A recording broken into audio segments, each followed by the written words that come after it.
రాష్ట్రంలో కొత్త జనాభా లెక్కలు చేయాల్సిన అవసరం ఉందన్నారు పెద్దపల్లి ఎంపీ గడ్డం వంశీకృష్ణ. సమాజంలో దళితుల జనాభాలో నెలకొన్న తేడాల కారణంగా అభివృద్ధి కుంటుపడుతోందన్నారు. దళితులకు 18% జనాభా ప్రకారం అభివృద్ధి నిధులు మంజూరు చేయాలని ఇప్పటికే మంత్రి వివేక్ ప్రభుత్వం దృష్టికి తీసుకెళ్లారన్నారు.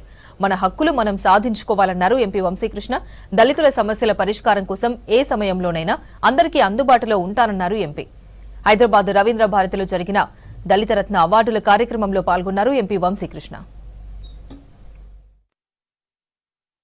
కొన్ని సమావేశాల్లో రాజ్యాంగాన్ని మార్చి వేయాలని చేసి ఏదైతే కుట్రలు జరుగుతున్నాయో ఆ కుట్రల వ్యతిరేకంగా నుంచొని పాయింట్ వైజ్ కుట్రలు ఏందని చెప్పి అర్థం చేసుకొని మళ్ళీ దాని ప్రకారము అంబేద్కర్ గారు రాసిన మన హక్కుల కోసం ఎట్లయితే పోరాటం చేయాలో అనేక మంది సీనియర్లు ఉన్నారు. అక్కడ అమర్ సింగ్ గారు ఉన్నారు, మెంబర్ ఆఫ్ పార్లమెంటు. వారు చాలా అడ్వైజులు ఇస్తూ ఉంటారు.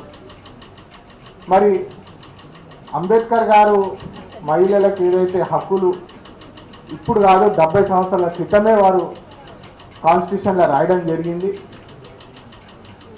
మరి మహిళల కోసము 33% రిజర్వేషన్ కూడా చేద్దామని చెప్పి ఏదైతే పోరాటం జరుగుతుందో దాన్ని కూడా ఒక కుట్ర చేసి రాజ్యాంగాన్ని మార్చి సెన్సస్ అవసరం లేదు, కొత్త సెన్సస్ ప్రకారమే డిలిమిటేషన్ చేయాలి, మరి సెన్సస్ కూడా అవసరం లేదని చెప్పి ఏదైతే కుట్ర చేసిందో దాన్ని కూడా తిరిగి కొట్టినాం మొన్న అని చెప్పి మీ అందరికీ తెలియజేస్తున్నాం. ఎందుకంటే అది కుట్ర ఎందుకని చెప్పి మేము ఎక్స్ప్లెయిన్ చేయాల్సి వస్తుంది. ఎందుకంటే ఇప్పుడు కొత్త సెన్సస్ ప్రకారము మీరందరూ చూసుకుంటే దేశవ్యాప్తంగా కొత్త సెన్సస్ చేయాల్సిన అవసరం ఉన్నది.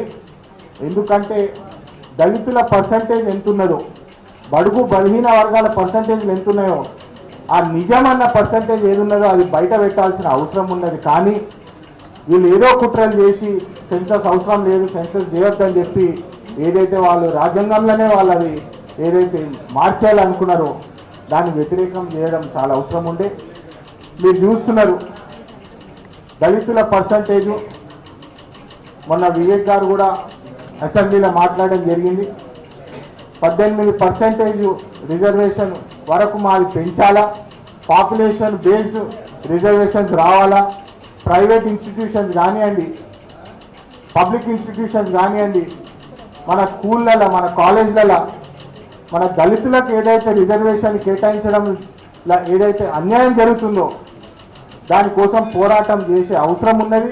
నేను మీ అందరికీ మళ్ళొకసారి సభాముఖంగా తెలియజేస్తున్నాను, ఏ ఒక్క అంశం మీదన్నా ఎక్కడైనా అన్యాయం జరుగుతుందంటే రిజర్వేషన్ ప్రకారము మన హక్కుల ప్రకారము ఎక్కడన్నా అన్యాయం జరుగుతుంటే మీరు నా తలుపు తట్టండి, నేను ఖచ్చితంగా మీ వెంట ఉంటాను, మీకోసం పోరాటాలని చెప్పి మళ్ళొకసారి తెలియజేస్తున్నాను. ఎందుకంటే మీరు ఒకటి చూడాలి, ఒకటి గమనించాలి. మన జీడిపి ఎక్స్పెండిచర్ ఫండింగ్ ఏదైతే జరుగుతుందో దళితులకు 18% ఫండింగ్ జరగాల, కానీ కేవలము 2% జరుగుతున్నది. అంటే ఒక గమనించే పాయింట్ ఏంటంటే 18% ఫండింగ్ ఏదైతే మన బడుగు బలహీన వర్గాలే దళితులకు ఏదైతే రావాల్సిందో కేవలము 2% జరుగుతుందని చెప్పి ఇవాళ